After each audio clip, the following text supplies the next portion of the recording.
तुळशी माळ ही श्वासांची तुटे धाव विठ्ठला, जीव झाला कासा विसरूप दाव विठ्ठला. तुळशी माळ ही श्वासांची तुटे धाव विठ्ठला, जीव झाला कासा विसरूप दाव विठ्ठला. तुळशी माळ ही श्वासांची तुटे धाव विठ्ठला.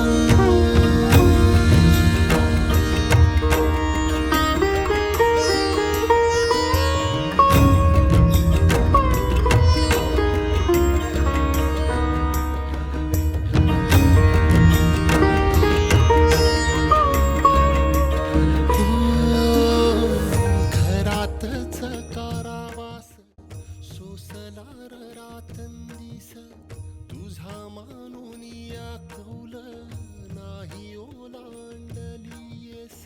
आई वारीला चालली तर मी मिठू माऊलीकडे प्रेयर करणार की आईचं दर्शन चांगलं होऊ दे आणि मी घरात एकटा आहे आजी आबांसोबत, मी त्यांना त्रास नाही देणार. आमच्या घरीच पंढरीचं वातावरण आहे, पुष्कळपणीचं मंदिर आहे. तिथं रोज नाही तर एकादशी बुधवार भजन असतं. भजनाचा कार्यक्रम होत असतो कायम. आमची नवीन पिढीसुद्धा वारीबद्दल फार उत्साहित वातावरणात असतात. मुलगीसुद्धा आमची वारीमध्ये सहभागी होते आणि दिंडीत चालते, शेवटपर्यंत चालते. माझ्या बायकोने सुद्धा पंढरीची पायी वारी केलेली आहे. आली कुठून शिकानी टाळ मृदुंगाची धून. माझ्या घरी विठ्ठलाचं मंदिर आहे. माझ्या आजो सासऱ्यापासून त्यांना त्या मिळालेल्या मूर्ती आहेत. आमच्या घरी मंदिर असल्यामुळे भजनाची सेवा नेहमी सतत घडत असते. प्रत्येक एकादशीला माझा पुतण्या, माझे मिस्टर, माझे दीर सगळी पहिल्यापासून करत आलेले आहेत. आता माझी एक वारी झाली चालत, माझी मुलगी जावई मिळून एक वेळ चालत जाऊन आले. आता ह्या दुसऱ्या वारीला जात आहेत आणि सगळ्यांचा सपोर्ट, जावईने पण सपोर्ट दिलेला आहे. पुतण्या, मुलगा, मुलगी, नातवंड खूप खूप पांडुरंगाला म्हणजे वाहून घेतात. आता ह्या पावस्ती पंढरपूर वारीत माझी मुलगी सहभागी झालेली आहे. आता उद्यापासून ती 6 दिवस चालणार आहे. तिला असंच पांडुरंगाचा खूप आशीर्वाद मिळावा, दर्शन छान घडावं आणि तशीच कृपादृष्टी आमच्या पूर्ण कुटुंबावर राहावी हीच पांडुरंग चरणी प्रार्थना. नमस्ते. ओम रामकृष्ण हरी. वारीला जाण्याचा पहिला योगायोग 2023 मध्ये आला. तोही मानेचाच्या कृपेने. योगिनी कोल्हापुरात असताना मानेचाच्या आमंत्रण देण्यासाठी घरी आले आणि योगिनी त्या दिवशी त्यांना सांगून टाकलं की आम्ही वारीला येणार आहोत.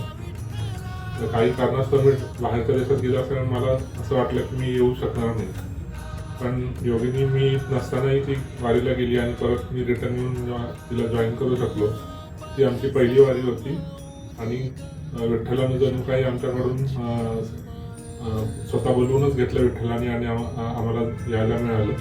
तो एक अद्भुत अनुभव होता. त्यानंतर आता 2026च्या वारीसाठी योगिनी जात आहे. मी काही कारणास्तव स्वतः जॉईन नाही करू शकत आणि योगिनीला त्याच्या वारीच्यासाठी खूप खूप शुभेच्छा.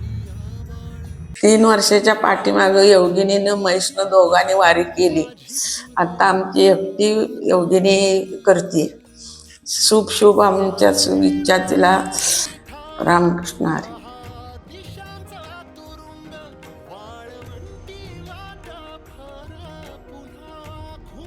ओम नमः शिवाय. ओम रामकृष्ण हरी. माझं नाव योगिनी.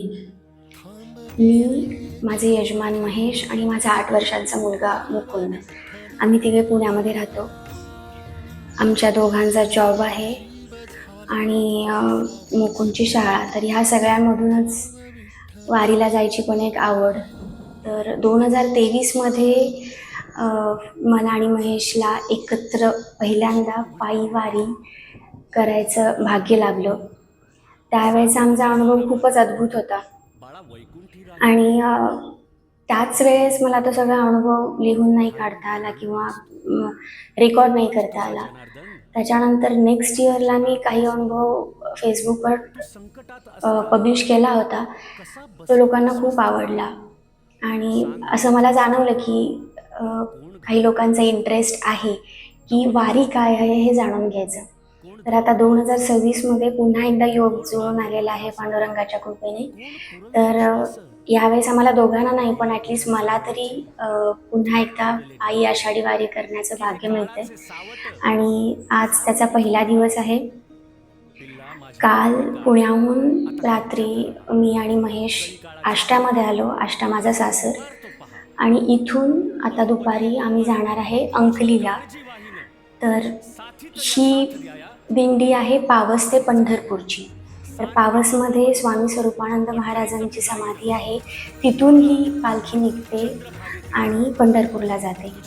तर ह्या सगळ्या सोहळ्याबद्दल, या वारीच्या प्रथेबद्दल सगळ्याबद्दल आपण बोलणारच आहोत. पण एक गोष्ट मी सांगू इच्छिते की मी काही यूट्यूबर नाही आहे, ब्लॉगर नाही आहे. पण तरीही मी हा व्हिडिओ का करते, माझ्याकडे तशात एवढ्या स्किल्स पण नाही आहेत. तर त्याचं एक महत्त्वाचं कारण म्हणजे वारी सगळ्यांना जवळून अनुभवता यावी. खूप लोकांचे असे गैरसमज असतात किंवा शंका असतात की इतकी गर्दी असती, चालत जायचं, काही त्रास होतो का, सोयी कशा असतात आणि स्वच्छता कशी असते, तर खायला प्यायला कसं मिळतं, कसं मॅनेज करायचं सगळ्या गोष्टी, झोपायची सोय कशी. तर हे खूप गैरसमज असतात आणि न जाताच लोक त्याच्या बाबतीत निगेटिव्ह विचार करायला चालू करतात. तर मला तुम्हाला सगळ्यांना हे जवळून दाखवायचं आहे की वारीमधला आनंद काय असतो आणि काय काय मजा येते वारीमध्ये. तर मी वारीमधल्या आमच्या दिंडीमधल्या सगळ्यांचेच अनुभव पण रेकॉर्ड करायचा विचार करते. पण रिसोर्सेस थोडे लिमिटेड असतात. त्यामुळं कितपत आणि कसं शक्य होते ते बघूया आता पांडुरंगाच्या कृपेने.